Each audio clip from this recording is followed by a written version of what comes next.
Subscribe कीजिए कुंडलनी जागरण को और प्रेस कीजिए बेल आइकन को, जिससे कि आपको मिल सके हमारी लेटेस्ट वीडियो सबसे पहले। और वो फल आपको सुख देता, आप अपने को देखकर, आप अपने अंदर की जो सुंदर सुंदर भावनाएं और लहरियां बह रही हैं उसे जानकर आनंदित हो। ऐसा तो कभी भी नहीं होता। जो फल आप खाते हैं वो फल स्वयं उसको कुछ नहीं जानते। जो दीप जलता है वो दीप स्वयं को नहीं जानता, लेकिन यहाँ आप अपने को जानते हैं और अपनी शक्तियों को भी जानते हैं, और सब जानते हुए भी आप अत्यंत नम्र हो जाते हैं। अब यहाँ ऐसे बहुत से लोग हैं, कम से कम मेरे ख्याल से 50% लोग यहाँ ऐसे हैं जो पार हैं, और कम से कम इसमें से 30% लोग ऐसे हैं कि जो बहुत पहुंचे हुए पार हैं। लेकिन आप देखिए तो आप ही जैसे उनकी शक्ल दिखाई देगी, आप ही जैसे कपड़े पहनेंगे, रहन सहन वही रहेगा, लेकिन अंदर से मस्ती रहेगी। शक्ल फर्क हो जाएगी, आप एकदम पहचान सकते हैं कि योगी जन है। आंख में चमक होगी, मुंह पे रौनक होगी, एक अजीब हंसता हुआ फूल जैसा चेहरा हो, एक मस्ती होगी। जैसे कहा गया है कि जब मस्त हुए फिर क्या बोले। अब जब मस्त होगा तो उसको बोलेंगे, वो तो अनुभव की बात है, और ये अनुभव को प्राप्त किए बगैर आप दिमागी जमा जो करते हैं वो सारा समय बर्बाद करना, मेरा भी और आपका भी। अब समय तो कम है और मैं चाहती हूँ कि आप अनुभव को पहले प्राप्त करें, पर अनुभव प्राप्त होने के बाद भी उस पर लोग विश्वास नहीं करना चाहते।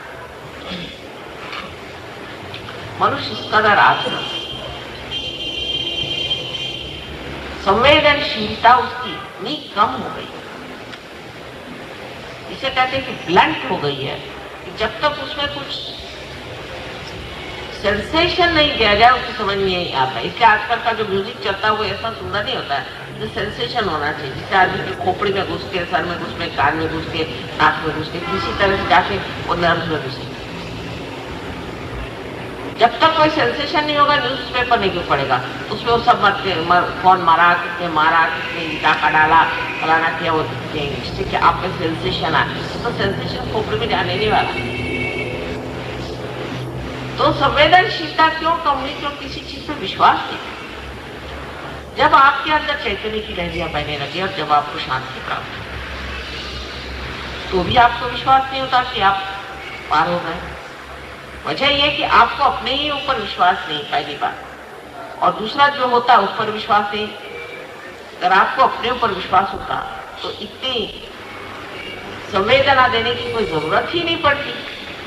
लेकिन इतना ब्लंट हो गया है आज का इंसान, इतना ब्लंट हो गया कि उसको कोई चीज अगर मिल भी जाए तो भी उसको उसकी संवेदन शक्ति जागरूक नहीं है, वो विश्वास नहीं करता कि ये चीज हो। तो यह दूसरी स्थिति आ गई। पहले तो आप पार हो, उसके बाद उस पर विश्वास और देखें, जाने, आगे बढ़े। इन दो स्थितियों से जो तीसरी स्थिति में आ जाता है वो सहयोगी हो जाता है। फिर हाथ हटाओ और कुंडलिनी चलती। क्या इस शक्ति को आप समझ नहीं सकते? सिर्फ हाथ उठाने से ही आप कुंडलिनी को चढ़ा सकते हैं, और बातें में से यहाँ से जिसे हम कहते हैं ब्रह्मरंध्र, वहां से आप कुंडलिनी छेद सकते हैं। सारे सारे लोग हैं जो कि यहाँ पर मुंबई में, इसको आप कहिए कि हम लोग कोई कहते हैं, जो कि झीमर का काम करते हैं, मच्छी मार। कितने मच्छी मार यहाँ है जो कुंडलिनी जागरूक करते हैं, क्योंकि सीधे साधे भोले भाले लोग हैं। देखते हैं कि हाँ माँ, हमने ऐसा किया और कुंडलिनी जागरूक हो गई, उसके हाथ से लहरियां बहने लगी। वो उसका एनालिसिस नहीं करते बैठे, जो चीज सामने उसे देखते हैं। लेकिन आपकी आदत ऐसी कि हर एक बात हाल उतारे, तो कैसे कोई समझा सकता? पहले अनुभव को प्राप्त करें, उसके बाद उस अनुभव पे विश्वास करें, फिर उस अनुभव पे विश्वास करने के बाद में उस पर मेहनत करें। अब सहयोग में कोई पैसा रुपया लेता है, कोई रुपया पैसा लिया नहीं जाता है। नहीं तो हम भी यहाँ पर रुपया पैसा लेते हैं और बड़े बड़े महल खड़े करते हैं और उसमें फिर आप आके बहुत खुश हो जाओ, हाँ हाँ इतना बड़ा कार्य हो रहा है, इतने लोग इसमें आए, इतने महल खड़े हुए। बिल्कुल, इसलिए शादी जगह में किसी के घर में कहीं पर भी प्रोग्राम, फिर वहां बड़ा साहब नहीं जा सकता क्योंकि वो मोटर में आएगा। अरे परमात्मा के दरवाजे जा रहे हो भाई, सर झुका कराओ। वो मोटर में है, बड़ा साहब है, वो नहीं अंदर आ सकता, वो सहयोग को प्राप्त नहीं होगा, तो बैठा रहा मोटर में। परमात्मा भी अगर मोटर में बैठना है तो पांव से जूता उतार करके सर झुका कर। तो तीसरा जो प्रश्न खड़ा होता है, प्रॉब्लम खड़ा होता है, वो ये कि अब ये एक ढीमर है, मच्छी बार है, और साहब इससे कैसे रियलाइजेशन लिया जाए। और जिसने इतनी बड़ी रामायण लिखी वो वाल्मीकि कौन था, और जिन्होंने ईसाई धर्म को फैलाया था वो 12 की 12 कौन थे, और कबीरदास जिन्होंने इतनी बड़ी चीजें लिख दी वो कौन थे, और व्यास जिन्होंने आपकी गीता लिखी थी वो कौन थे। वो कोई राजा महाराजा बन के नहीं तुम्हें। और श्री कृष्ण ने भी जब कार्य किया था तो वो भी गैया चरा।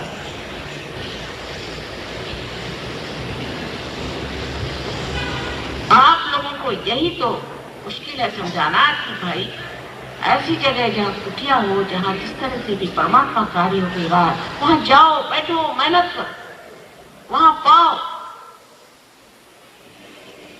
लेकिन आप तो ये सोचते हैं कि भाई इस घर में कहते तो गोबर से लिपा पिटा हुआ घर है, इसमें माता जी कहते हैं वहां जाओ, वहां तो ठीक से छप्पर भी नहीं।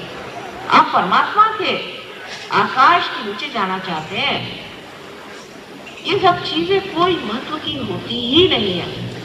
जो अवलिया होता है उससे कोई समझता है क्या? हम अपना हाल बताएं, हमें तो पता नहीं चलता कौन सा आराम है, कौन से कहाँ रहते हैं, क्या रहते हैं। यहाँ भी रख दीजिए, आप कहिए तो यहीं सो जाए। ये क्या बड़ी महत्वपूर्ण चीजें है क्या? ये उठा के हम ले जाएंगे? जब 4 कहार उठा के ले जाते हैं तो किस तरह से उठा के जाए? लेकिन सत्य को जब हम नहीं जानना चाहते हैं तब ये सब बहानेबाजियां चलती हैं। उससे आगे फिर ये भी बात चलती है कि वहां हम गए थे तो सहयोगी ने हमसे कहा कि तुम्हारा फलाना चक्र ठीक नहीं है और ऐसा ठीक नहीं है और तुमको ये चीज करना चाहिए। अरे भाई, आप अपने ठीक करने गए, आप पेशेंट है ना? वहां कोई इलेक्शन नहीं हो रहा है कि साहब आइए, साहब बैठिए, साहब आप हमारे वोट दीजिए, कोई नहीं। आपको अपना वोट देना है, खुद आपको अपने को पाना है, अपने को शक्ति देनी, अपने को उन्नत करना है, खुद को प्राप्त करना है, किसी और के लिए नहीं। अब फिर ऐसी हालत में एक विद्यार्थी की दृष्टि से, एक पेशेंट की दृष्टि से आप आए, कोई भी हो, वो साधु है, संत है, योगी है, महाजन है। पहले जमाने में आपके देश में कोई भी साधु संत किसी राजा के यहाँ चला जाए तो आकर के उसके चरणों में आते थे। आपको शिवाजी का उदाहरण मालूम है, जब रामदास स्वामी उनके यहाँ पहुंचे भीख मांगने तो उन्होंने सब अपना सारा साम्राज्य उनके झोली में डाल दिया। ऐसे ऐसे महान लोग हमारे देश में हो गए, यही सामने हो गए। अब मराठों में ऐसे देखती हूँ मैं, कौन शिवाजी को जो मानते हैं कौन एक करने वाला मिले।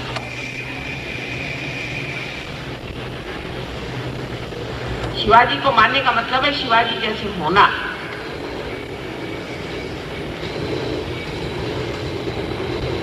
जो मानते हैं उनके जैसे होना। नानक को मानते हैं, नानक के जैसे होना चाहिए, तब नानक को मानते हैं। ये नहीं कि नानक साहब का नाम लेकर के और दुनिया भर की खुराफात की। ईसा मसीह को मानते हैं और ईसा मसीह के नाम पे करोड़ों करोड़ों रुपयों के उन्होंने जेवरात खरीद करके पोप बन के घूम रहे हैं और अपने गरीब देश पर आकर के यहाँ पर शान दिखा रहे हैं। एक से एक सब विलंदर चोर है। मैं आपसे, जितने भी धर्म गुरु हैं, एक से एक सब विलंदर चोर।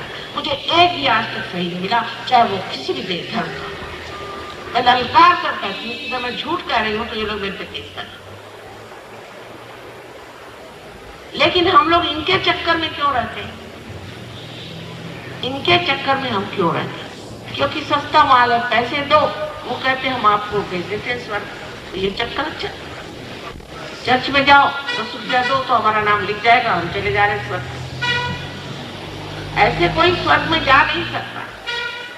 अगर धर्म की स्थापना करनी है तो जितने भी इस तरह के अधर्म उनको छोड़े। धर्म पे बैठने वाला आदमी अधिकारी होना चाहिए, उसके अंदर ताकत होनी चाहिए, शक्ति होनी चाहिए, और सबसे बड़ी शक्ति आपके परिवर्तन की उसमें नहीं है, तो ऐसे धर्म गुरुओं को मानना भी मैं सोचती बड़ा भारी अधर्म है। कम से कम साइंस में कुछ तो चीज है सही, हालांकि अर्ध सत्य है पर थोड़ा सा तो सत्य है, पर इन धर्मों में तो जरा सा भी सत्य कहीं नजर नहीं आता। कोई भी धर्म गुरु मुझे आज तक नहीं मिला जिसके रियलाइजेशन तक हुआ, इसके अंदर कुंडलिनी का प्रवाह चला। इतने बड़े झेल के गुरु यहाँ आए थे, झेल बड़े भारी बनते हैं, उनके पास हजारों पता नहीं क्या मोटरें हैं और लाखों लोगों की किताबें चली हुई हैं, फलाना ठिकाना, और उनकी तबीयत खराब थी तो मुझे बुलाया। तो मैंने कहा भाई तुम झेल के गुरु कैसे बने? पहले क्यों? मैंने कहा तू तो पार नहीं, उसको कश्यप कहते। मैंने कहा तुम तो काश्यप नहीं हो, कश्यप होना चाहिए, तुम काश्यप नहीं हो, तुम गुरु कैसे बने? कहने लगे कि हाँ बात ये है कि हमारे यहाँ तो काश्यप हुए नहीं, 26 काश्यप हुए 12 सेंचुरी तक, तब से हो गए। तो मैंने कहा फिर तुम वहाँ क्या कर रहे? कल मैं अपना काम कर रहा हूँ। मैंने कहा काम क्या कर रहा? परमात्मा का काम तुम लोग कर सकते हो, इसकी एक विशेष अधिकार की शक्ति होनी चाहिए। वो अधिकार की शक्ति कोई सरकारी नहीं होती है, परमात्मा के सरकार से वो शक्ति आती है। और जब ऐसी बातें समझ में आएंगी तभी आपके अंदर सत्य आएगा, नहीं तो आ नहीं सकता। सहयोग के अनेक लाभ हैं, ये मैं मानती हूँ। इससे कैंसर की बीमारी ठीक हो जाएगी, दुनिया भर की बीमारियां ठीक हो जाएगी, सब तकलीफें दूर हो जाएंगी, सब सुख हो जाएगा, सब कुछ। पर इसमें एक बात जानना है कि सहयोग में आपको कोई भी झूठा सर्टिफिकेट नहीं मिलता है, आपको होना पड़ता है, आपको कुछ न कुछ होना पड़ता है, और उसके लिए आपको कुछ त्यागना नहीं होता, सिर्फ अपना अहंकार त्यागना होता है। फिर उसके लाभ होते हैं, फिर उसके लाभ होते हैं। डॉक्टरों की कोई जरूरत नहीं, बीमारी की कोई जरूरत नहीं। आपके जब बच्चे बीमार हैं, उनको अगर तकलीफ हो, कोई आदमी पागल हो, कोई हो, सब ठीक हो जाए। और पहली बात यह है कि सहयोग में आप प्राप्त हो, इस स्थिति में आप आ जाएं कि आप स्वयं दूसरों को दे सकें, फिर आगे बात करें। और ये देने की शक्ति आपके अंदर है, बहुत आसान है।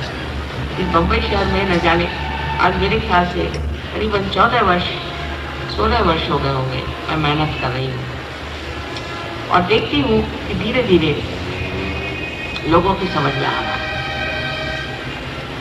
और बात ठिकाने से लगी, क्योंकि यहाँ घोर कलयुग है। घोर कलयुग में जरूर इंसान परमात्मा की ओर झुकता है, लेकिन बाकी जो दोष हैं कि हमेशा गलत चीज को, असत्य को सत्य मान लेना, उसके कारण ही वो सहयोग में उतर नहीं पाता। आप सबसे एक ही कहना है, मैं यहाँ एक ही दिन के लिए आई हूँ, उसमें कितना कह सकती हूँ कि सत्य का वर्णन, अनुभव का वर्णन करिए। कोई झूठ मूठ कहे हाँ मैं तो पार हो गया, मेरे वाइब्रेशन आ गए, मैं तो जानती हूँ। और आप क्यों झूठ, अपने से क्यों झूठ बोलते, अपने को ज्यादा क्यों दे रहे हैं? एक नई व्यवस्था है, इसे कि रूहानी व्यवस्था कहते हैं, जो कि परमात्मा की व्यवस्था है। उस व्यवस्था में आने से आप समझ जाइएगा कुछ भी नहीं करना पड़ता, सब वही करता है, सब वही देखता है। सिर्फ जो आनंद मिल रहा है उसको पीना चाहिए और मजा उठाना चाहिए, फिर कोई जरूरत नहीं किसी की, फिर कुछ मांगना नहीं रह जाता है, फिर देना ही बन पड़ता है। मनुष्य अकस्मात एक देने वाला बड़ा इंसान। ये बहुत सारे लोग बनने वाले और बनेंगे, लेकिन आप उनमें से हैं कि नहीं, ये आपका निर्णय है। आपकी स्वतंत्रता के आगे मैं नहीं, न ही मैं उसको ललकार सकती हूँ, पर मैं उसका पूर्ण तरह से स्वीकार करती हूँ और आदर के साथ ही कहना है, अपनी स्वतंत्रता में आपको पाना है, कोई जबरदस्ती से नहीं, स्वतंत्रता में आपको पाना है। काफी समय हो गया है और सब लोग चाह रहे हैं कि आपको साक्षात्कार को प्राप्त हो, और बहुत आसान चीज है, आप जमीन पर बैठे हैं चाहे कुर्सी पर बैठे हैं, उनके आप उतार लें बस।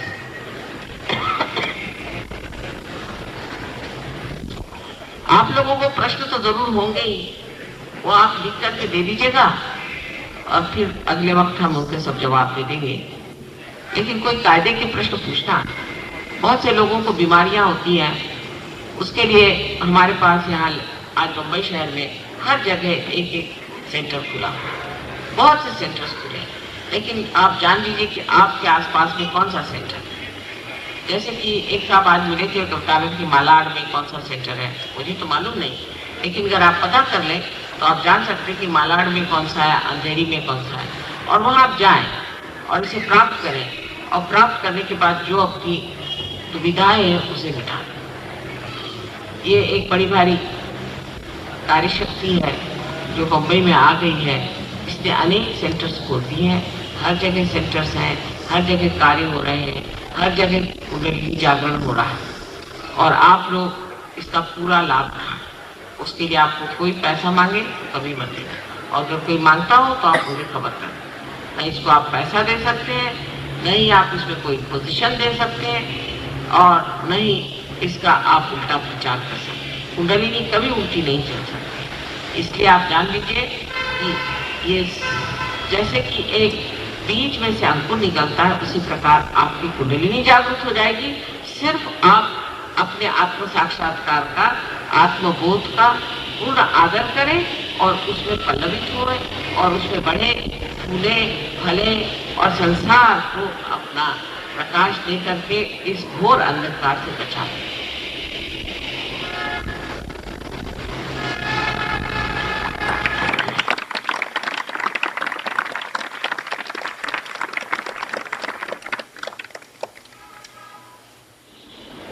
आप लोग सिर्फ इस तरह से हाथ करके बैठे। लोग कहते टोपा काटूं क्या, माँ के सामने टोपी क्या पहनने की, कोई हम गुरुजी थोड़ी हैं। हाँ, कारण ब्रह्मरत्न उड़ाए से ना, हम टोपा काढूंगे चला पाए, टोपा काढूं कैसे लगे, टोपा काढून बसा, टोपी निकाल लीजिए। आता आणखी कोणत्या भाषेत सांगायचं?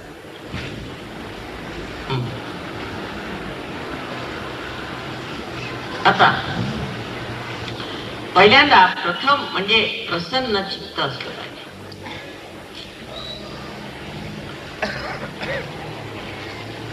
गणेश को ख्याल, सर्वप्रथम गणेश को, क्यों? क्योंकि वो बालक है, वो बच्चा है, अबोध है, अनंत का शैशव है, इटर्नल चाइल्ड। जैसे बच्चे को देखकर कैसे उसका कौतुक होता है, उसके प्रति कैसा प्रेम आ जाता है। इसलिए गणेश को पहले हम वर्ण करें, माने प्रसन्न चित्त हो। किसी बच्चे को देख करके मनुष्य अपना दुख भूल जाता है, अपनी तकलीफ भूल जाता है, उसको देखते साथ कैसे आनंद उसके मन में। और फिर आप दोनों हाथ में ऐसे, अब आंख को बंद कर,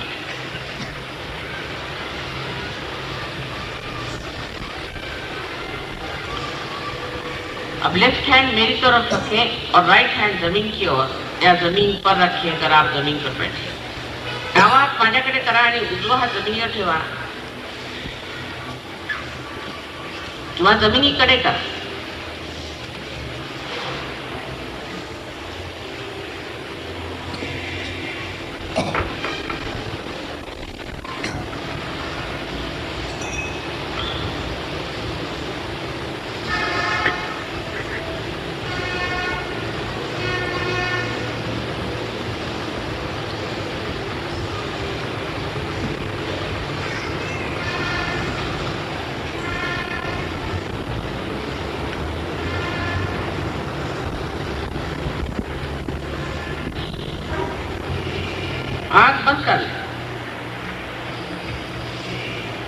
आंख बंद कर लें।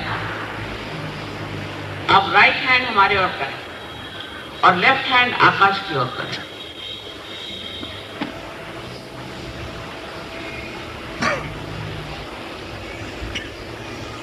और मन में कहें कि मां, मैं आत्मा हूं। प्लीज से in your heart, mother, I am the spirit. उजवा हात माझ्याकडे, डावा हात वर, आणि मंत्र म्हणायचा, श्री माताजी, मी आत्मा आहे, असा मागे, लाईक दिस, बॅकवर्ड, बॅकसाइड।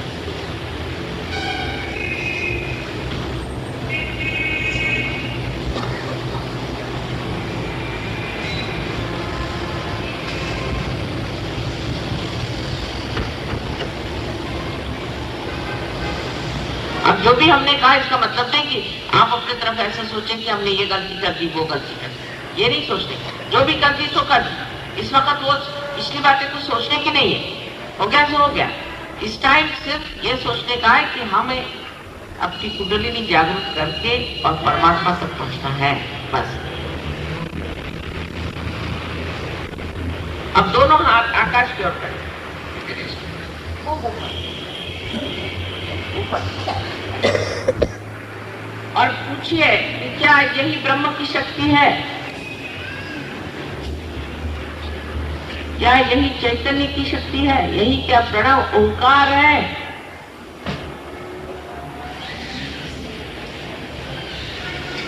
जो चारों तरफ फैली हुई है, यही परमात्मा की प्रेम की शक्ति है। अब विचार कीजिए। अब दोनों हाथ मेरे होते,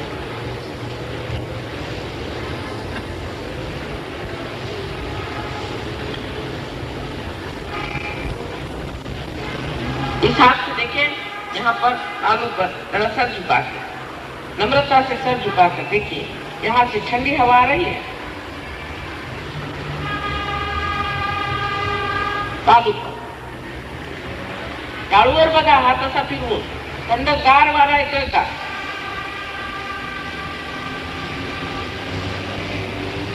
आता उजवा हात माझ्याकडे, राइट हैंड मेरे, लेफ्ट हैंड से देखिए,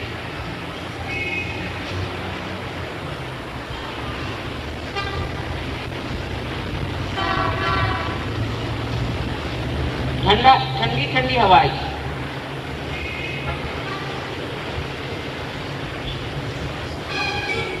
श्री आदि शंकराचार्य ने कहा है सलीलम, सलीलम वर्णन किया।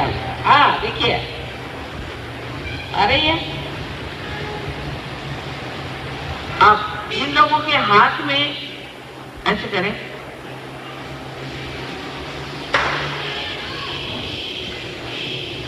या सर में ठंडी या गर्म हवा भी हो सकती है, थोड़ी शुरू में गर्म आती हो तो आई हो, वो अपने दोनों हाथ ऊपर करें।